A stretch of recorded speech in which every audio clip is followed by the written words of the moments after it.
ఆక్రమణలన్నీ ఒక లెక్క అయితే ఇది మరో లెక్క.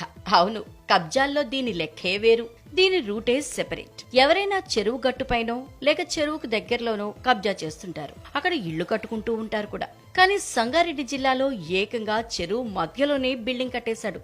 మరి ఏ అధికారి పర్మిషన్ ఇచ్చాడో తెలియదు, కానీ ఏకంగా G+1 నిర్మాణానికి అనుమతులు కూడా తీసుకున్నాడు బిల్డింగ్ యజమాని. అసలే చెరువు మధ్యలో నిర్మాణం తీసుకున్నది G+1 పర్మిషన్, కానీ G+4 బిల్డింగ్ కట్టేశాడు.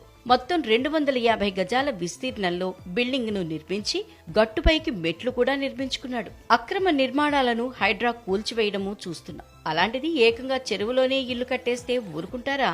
చెరువు నీళ్లలో కట్టింది చిన్నపాటి ఇల్లు కూడా కాదు, ఒకటి కాదు, రెండు కాదు, ఏకంగా 4 అంతస్తుల బిల్డింగ్. పైగా ఈ బిల్డింగ్ లోకి వెళ్లేందుకు ఒడ్డు నుంచి చిన్నపాటి బ్రిడ్జిని కూడా కట్టించుకున్నాడు. అసలు దీనికి పర్మిషన్ ఇచ్చింది ఎవరు? అధికారులు ఏం చేస్తున్నారంటూ ప్రజలు ఆగ్రహం వ్యక్తం చేస్తున్నారు. సంగారెడ్డి జిల్లా మల్కాపూర్లో పెద్ద చెరువులో కట్టిన ఈ బిల్డింగ్ ను అధికారులు కూల్చివేశారు. రెవెన్యూ, ఇరిగేషన్ అధికారుల ఆధ్వర్యంలో ఆపరేషన్ చేపట్టారు.